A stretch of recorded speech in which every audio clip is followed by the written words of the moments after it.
vous propose à présent de prendre la direction de Douala pour revivre ces activités organisées dans le cadre de la célébration des 40 ans d'accession à la magistrature suprême du président Paul Biya.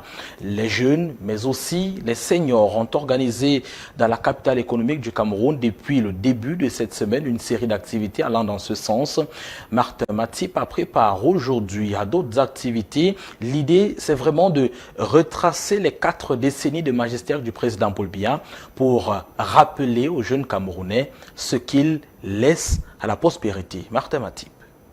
Un bilan parleur pour qui a vécu et sait regarder pour voir et comprendre. L'administration camerounaise a connu des métamorphoses pour s'adapter au temps, mais la plus grande victoire sur ce plan, Bakassi, vivier du pétrole.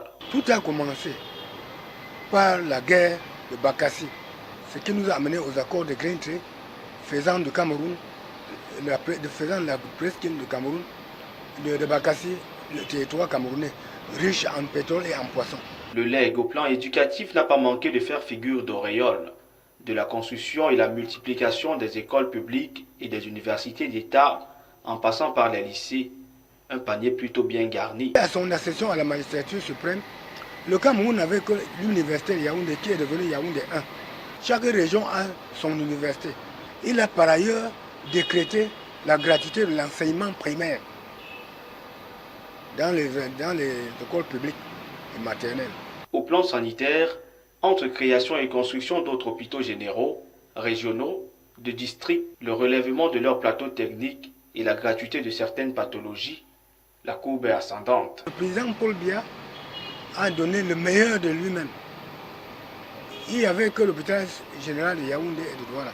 Aujourd'hui, on compte celui de Saint-Mélima et celui de Garoua qui venait d'être inauguré il y a 2 semaines. Il a équipé tous les centres, tous les hôpitaux régionaux et de référence des équipements d'hémodialyse pour les malades qui ont des pathologies rénales. Au plan sportif, le tableau est plus qu'élogieux. Infrastructures et trophées glanés, du mont visible. Retenez d'abord que le président Biya est le chef d'État le plus titré en termes de Coupe d'Afrique des Nations. Il a construit le stade d'Olembe qui rivalise aujourd'hui avec le stade Maracana du Brésil que j'ai personnellement eu le plaisir de visiter. Le stade de Japoma rivalise avec le stade mythique de Wembley en Angleterre. Furquant sur les infrastructures, le Cameroun du renouveau se revendique